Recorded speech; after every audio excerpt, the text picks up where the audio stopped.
This program is brought to you by Inglis, the Inglis Ready to Race sale, Riverside Stables, October 20.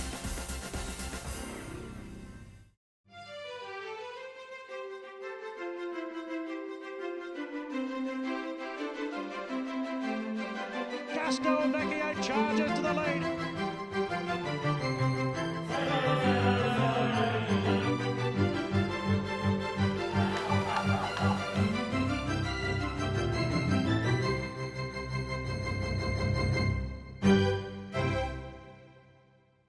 Hello, I'm Searcy. Thanks for joining me on Bred to Win. This week we return to Coolmore Stud and look at MAGNA GRECIA, winner of one of the world's great breed-shaping races, the English 2000 Guineas. And Hanover Lodge, one of many professional outfits targeting the English ready-to-race sale with a select draft of 2-year-olds. Sky Sports Radio's host of Racing HQ, Dave Stanley, in Arrowfield Studs, the horse who made you love racing. And champion thoroughbreds Jason Abrahams and his favourite English sales story.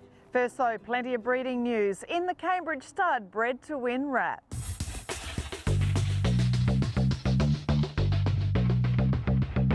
The outpouring of sentiment and support for the Ingham family from within and outside the Australian breeding industry has been a great barometer of the impact the late Bob Ingham had on so much we in the racing world have celebrated for decades. Bob's death at the age of 88 triggered an enormous rush of most people's favourite racing memories, from 1967 Golden Slipper winner Sweet Embrace to the great Octagonal and his Horse of the Year and champion sire son Lonhro.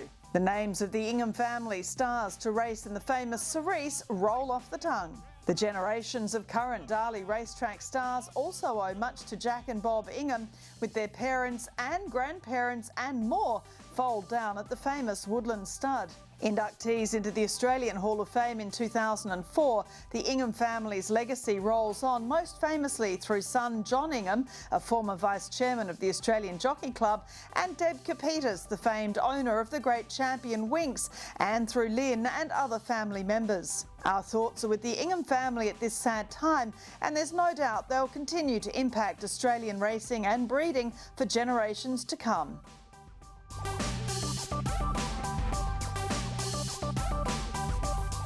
Right in the heart of spring racing, it doesn't get much bigger for the English Premier Yearling Sale and the Hawks racing team than quinellering the Sydney Spring 3-year-old Championship, the Golden Rose, with the 2019 sale's 2 top sellers. The winner, Ole Kirk, a $675,000 yearling sold by Gilgai Farm to Mark Players International Thoroughbred Solutions for Neil Werrett, is by Written Tycoon from Black Caviar's sister and All Too Hard's half-sister Natural. Ole Kirk edged out the horse who topped the sale, the $800,000 yearling North Pacific, in another great breeding result for Rick Jamieson. Ole Kirk is seen here as a foal at his famed Victorian nursery, and his mother Natural with her 2018 Not a Single Doubt filly, now named Gimme Pa. But it's Pippi in front, she's burning them with speed. It was a Group 1 double for Ole Kirk's sire, Written Tycoon, as the flying mare Pippi was successful in Friday night's Moya Stakes at Moonee Valley. Pippi was also an English graduate sold at the Classic sale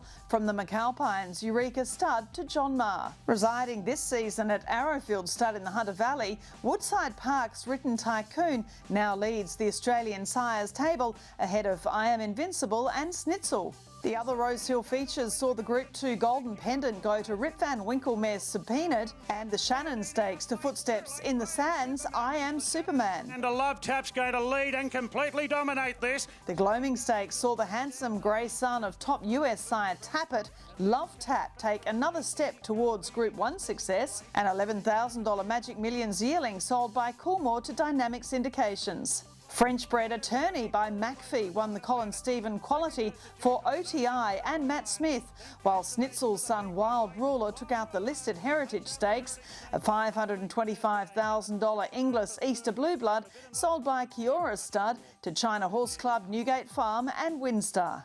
But Russian Camelot's coming clear. At Caulfield, the imported son of Camelot, Russian Camelot, continued his princely rise with victory in the Group 1 Underwood Stakes for Dan O'Brien. He was sold for 120,000 guineas at the 2018 Tattersalls October yearling sale. Smart Missiles Crosshaven won the Caulfield Guineas Prelude, having been an $80,000 NZB buy sold by Halnui Farm to Lindsay Park Racing. Not a singled out instant celebrity won the fillies 1,000 Guineas Prelude, being from dual stakes winning daughter of Starcraft Celebrity Girl and a homebred for Trevor Robertson, taking her record to 4 from 4. And finally, Manhattan Rain's Summon Stakes winner Jamaican Rain highlights the late September Inglis online sale. Another interesting lot, Janiki, is a half-sister to dual Group 1 winner In Her Time, who sold at this year's Inglis Chairman's sale for $2 million to Newgate Farm. Final bidding commences on Wednesday, September 30 from 3 p.m. I sell her for $2 million. She goes, done.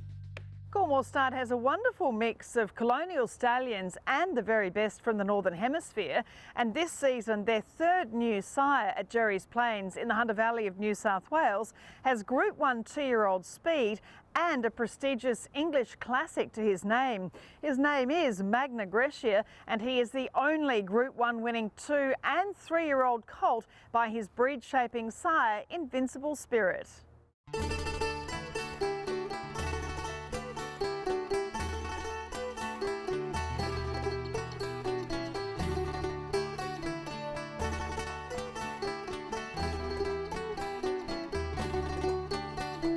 Paddy, it's great seeing another English 2,000 Guineas winner coming down here to Coolmore, Australia, and a lovely Australian twist to the story of MAGNA GRECIA with Bob Scarborough actually breeding him, selling him to Coolmore as a weanling.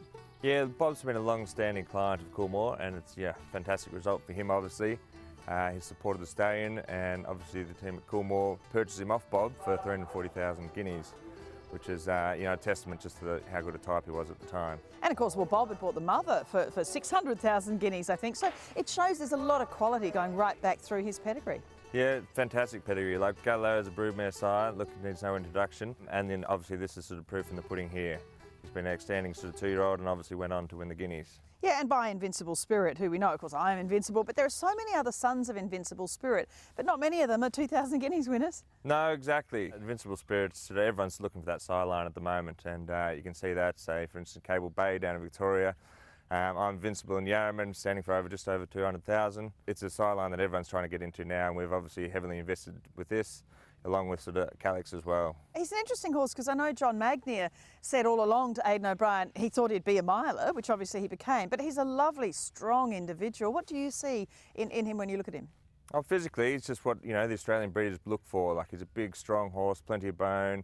He's got good action to him. When you're looking to sell a horse up at, say, Magic's or Easter, he's got the strength and, constitution to give you a lovely type. Well, I Am Invincible, he's known for, just has that quality head, and he throws that into so many of his offspring, and MAGNA GRECIA certainly has that head. Yeah, he's got a fantastic head on him. He's lovely quality all the way through, and just a big, strong walk to him with plenty of strength, which should, hopefully suit the Australian market down here.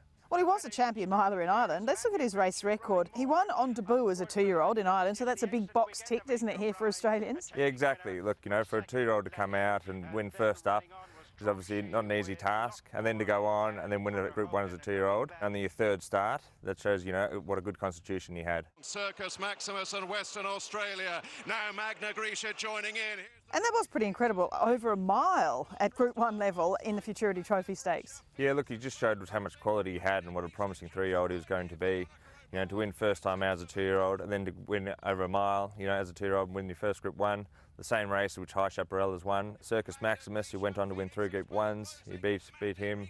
So look, it was a fantastic race, it was a good quality field, and it showed just what an exciting prospect he was going forward.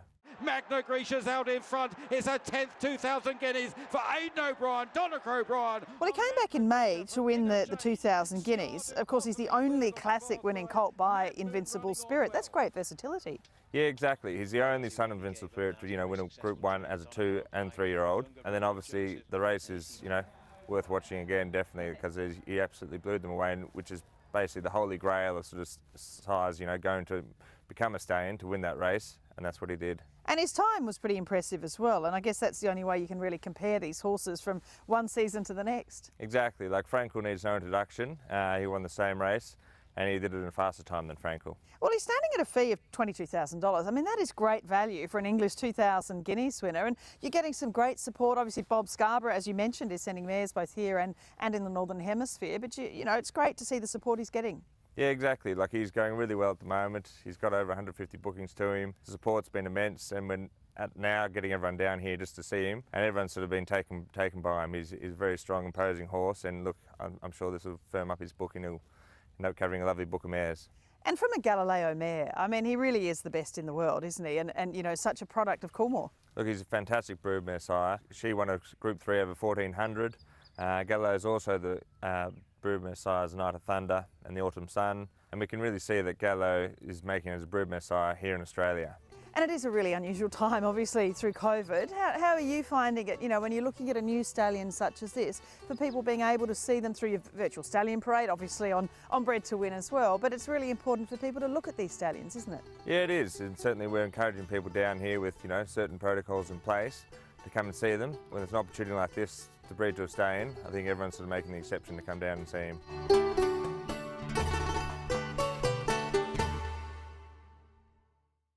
Magna GRECIA, a wonderful addition, along with Yes, Yes, Yes and Calix to the Coolmore roster in 2020.